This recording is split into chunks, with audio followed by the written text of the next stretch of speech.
Qué rico, sabroso, también dulce. Qué rico, rico, rico, rico, rico, sabroso, también dulce. Qué rico, rico, rico, rico. Bienvenidos, queridos amigos, a su espacio de reflexión y análisis. ¡Qué rico show!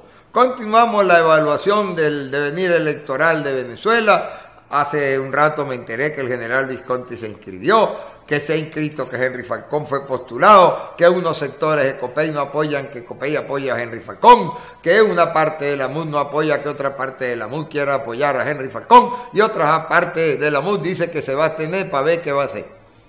El gobierno nacional, por su lado, pega brincos, se divide y consiguieron cambiar los roles. Y ahora el candidato es Maduro y el chofer es Diosdado. Hicieron un acto monstruoso ahí en el CNE, sabrá yo qué va a pasar ahí. Póngame, por favor, señor director, el primer titular de la tarde. Hoy se cumplen 29 años del Caracazo. El titular dice 29 años de impunidad, porque allí hubo una masacre terrible de venezolanos, hubo saqueo, hubo asaltos hasta 3 y 4 días después, y yo recuerdo con mucho dolor todas las escenas conmovedoras de aquel trágico momento que nos llevó a todos a una larga congoja. Fueron momentos difíciles, se agotó la comida, pero también fueron momentos heroicos, y yo vi cómo los habitantes de los bloques de San Martín nos organizamos, para impedir que nos saquearan las bodegas, y para distribuir lo poco que allí quedaba para que las casas tuvieran comida durante los 3 primeros días de aquellos momentos tan difíciles. Luego se fue regularizando el proceso y el ejército tomó los bloques y por poco matan a varios de mis amigos allí. La cordialidad natural de la gente impidió muchas masacres. Eran unos niñitos del interior con cascos que hasta les quedaban grandes. Fechas terribles también, por cierto, porque hoy cumpleaños de muerta mi madre y me había olvidado recordar, porque yo trato de no asociarlo con esa fecha del Caracazo, pero pasó en el mismo día y bueno, así es la vida. Adelante, querido amigo.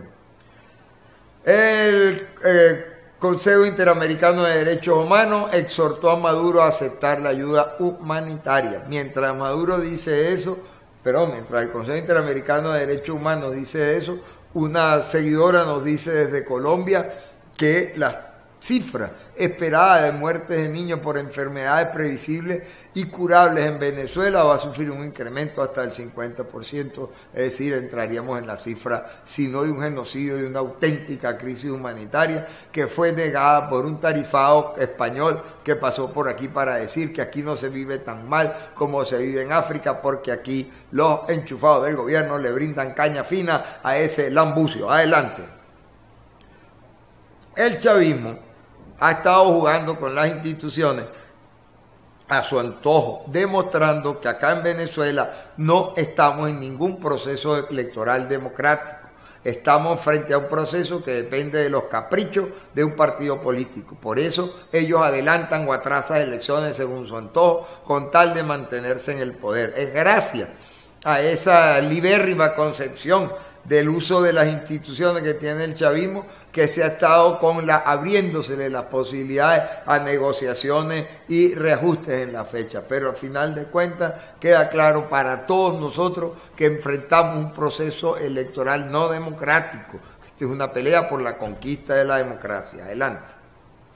El señor Eduardo Centey fue tendencia hoy, y fue tendencia por esta frase: el líder fundamental de la oposición es Henry Falcón de cara al 22 de abril. Y entonces, bueno, como Henry Falcón padece el síndrome del deber mantuano, de que si los mantuanos no lo bendicen, entonces no existe. Entonces, que Centella haya dicho eso alborotó ciertos conceptos y tendencias en las redes sociales, pero es un hecho objetivo. El único candidato de oposición que está inscrito es Henry Falcón, por lo tanto es el líder fundamental de la elección para las elecciones del 22. Él escribió con mucha coherencia, por cierto, esa frase, cosa de saberla leer, digamos, sería lo mejor, pero muy interesante, pues se volvió tendencia nacional. Adelante, amigo director. Y el señor presidente inscribió ayer su candidatura, la formalizó, otra vez demostrando que las instituciones no son libres. El acto que de Maduro en el CNE no lo tuvieron y no tuvieron derecho a un acto así ninguno de los otros candidatos. Maduro, para inscribirse en las elecciones, no es el presidente de la República. Maduro es el candidato Nicolás Maduro y debió haber recibido el mismo trato que todos los demás. Pues no. Ahí hicieron un acto protocolar de todos los tamaños, le dieron espacio, hicieron actos afuera, adentro, etcétera, utilizando los recursos del Estado, porque todos sabemos que esta es una campaña que, como las anteriores, va a estar marcada por el abuso, el usufructo de los bienes del Estado para una institución privada llamada Partido Socialista Unido de Venezuela.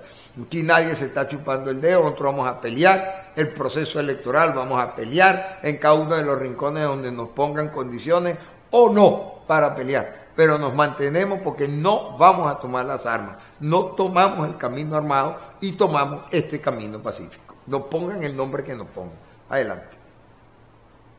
Fíjense que hasta el domingo, hasta el lunes, la MULA exigió al gobierno condiciones que el redactor del titular dijo no negociables, pero estaban negociando y negociaron bastantes cosas. Incluso propusieron que se hicieran las elecciones atrasadas junto con las elecciones presidenciales y no la de la Asamblea Nacional por inconstitucional, aprovechando esa severa diferencia que hay entre Maduro y Diosdado en el seno del campo del gobierno. Pero también de este lado se ha negociado con mucha intensidad y han intentado participar.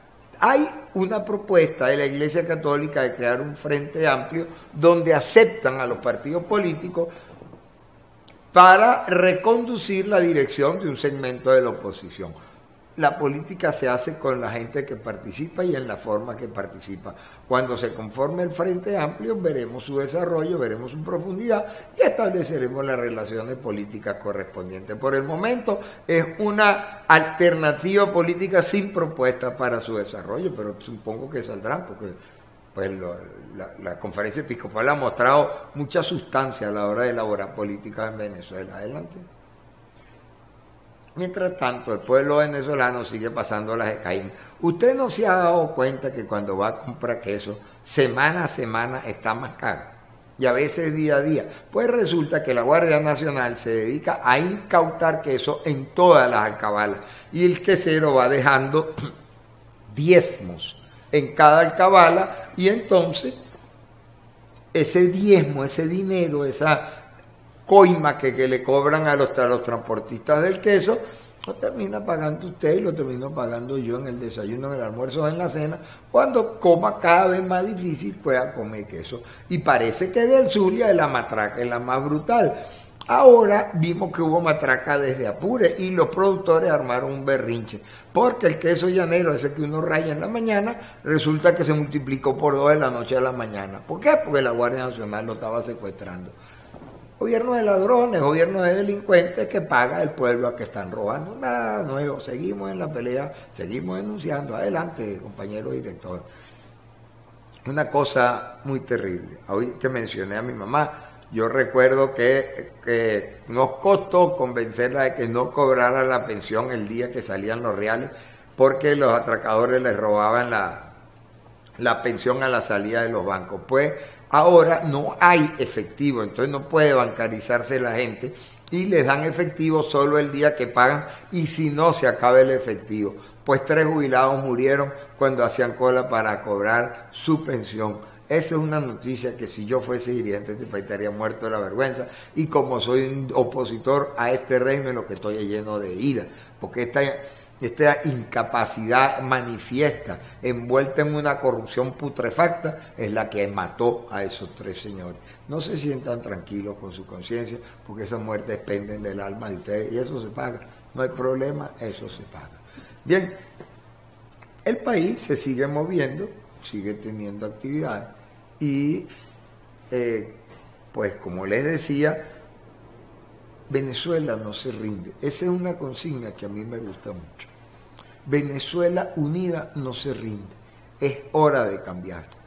Múltiples sectores de diversa o de diverso origen de la sociedad civil, profesores, estudiantes, partidos políticos, sindicatos, están convocando a un acto en el aula magna de la Universidad Central de Venezuela, donde se leerá un manifiesto porque la Venezuela trascendente, la Venezuela del saber, la Venezuela democrática, la Venezuela electoral, la Venezuela que se une alrededor de las consignas trascendentes de este país, se convocó para el aula magna el martes que viene, el martes 6, a las 10 de la mañana, en un acto muy ecuménico no solo porque participan iglesias de diversas denominaciones, entre ellas la católica, por supuesto, que es la más grande, pero también otras. Además va a haber sectores militares retirados, hay estudiantes, hay trabajadores, hay sindicatos, hay movimientos civiles, hay representantes de parroquias. Es una representación variopinta porque lo que se quiere manifestar es que los sectores que les duele Venezuela y que no aceptan, porque no se la van a calar, ni van a irse para dejarle el país a estos bandidos, van a levantar su voz de protesta con una consigna muy motivadora. Venezuela unida no se rinde. Hasta mañana, queridos amigos. Qué rico, sabroso, también dulce.